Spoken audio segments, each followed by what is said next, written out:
Amakuru reka nyakomereze ku mupolisi n'umugore we basanzwe muri hoteli bapfuye. Abangaba nyuma y'uko umupolisi abonye ikiruhuko agashaka kujya gutemberana n'umugore we basezeranye imbere y'Imana n'amategeko, ndetse bagafata hoteli imwe kugira ngo bajye kuryoshya, baje gusanga bapfuye. Gusa mu byatangaje bamwe mu zindi nzego zishinzwe umutekano nuko basanze ari umugore, ndavuga umugore w'umupolisi, ni umupolisi ubwabo bari bakoresheje ibiyobyabwenge birimo inzoga ndetse n'urumogi muri rusange. Gusa umuryango w'umukobwa uvuga ko uyu mukobwa atarasanzwe akoresha ibiyobyabwenge, ahubwo bishobora kuba byaraturutse ku mugabo, bagakora iperereza ryimbitse muri rusange kugira ngo barinde icyubahiro cy'uwapfuye n'icyubahiro cy'umuryango muri rusange. Umupolisi n'umugore we rero bapfuriye mu cyumba cya hoteli ubwo bari bari mu bikorwa by'ubukerarugendo, nyuma yo kwinjira mu bwogero basinze ndetse mu buryo bukomeye, bakananirwa kugabanya ubushyuhe bw'amazi kugeza bubishe, bakaza gusanga aba bombi bapfuye.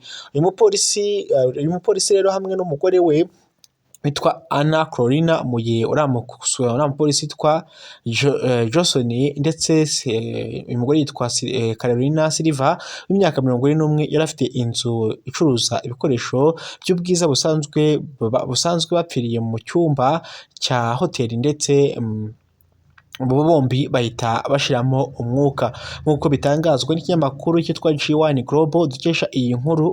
Uwo munsi bari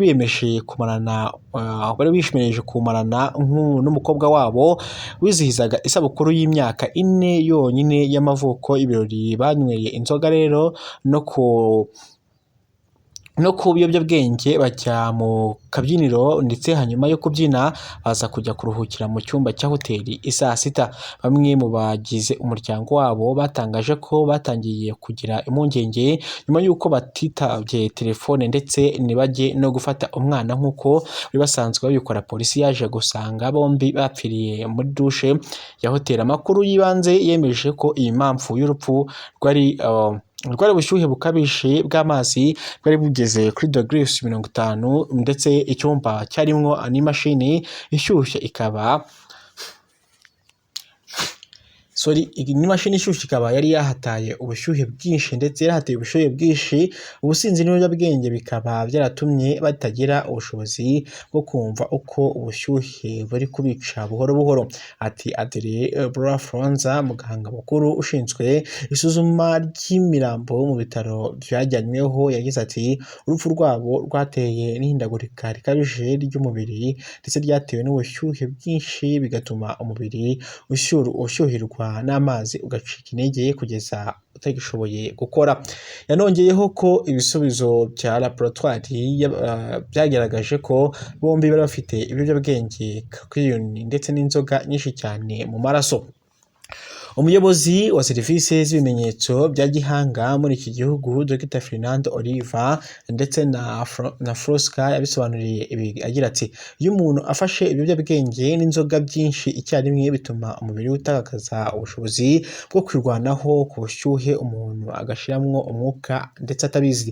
Raporo za nyuma z'abapolisi ndetse zivuga ko nta bimenyetso byerekana ko hari undi muntu waba waragize uruhare mu rupfu rwabo, ndetse hatanzwe ibimenyetso ko batapfuye bazize umwuka mubi ndetse gukubitwa cyangwa se impanuka y'amashanyarazi. Nubwo umuryango Anna Carolina watangaje ko mu busanzwe atari umunywi w'ibiyobyabwenge, ndetse ko bakaba bakeka ko yaba yarabikoze atabishaka, iperereza riracyakomeje kugira ngo barebe icyaba cyihishe inyuma yaho. Ubwo Anna Carolina, umuryango uvuga ko udakoresha ibiyobyabwenge, ubwo ushobora kuba ari umugabo wabimuhaye ku ngufu, simbizi.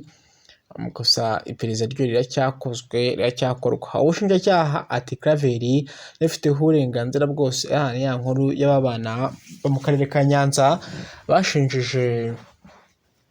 bashinjije Claver n'umuhungu we ko babasambanyaga, ubundi bagasanga ari amasugi.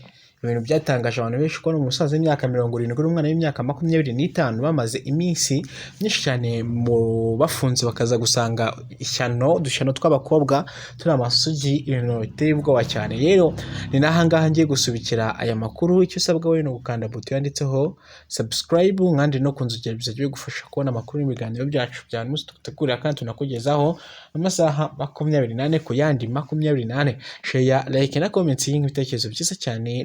utugezwa utucisheho muri rusange. Ciao turi kumwe.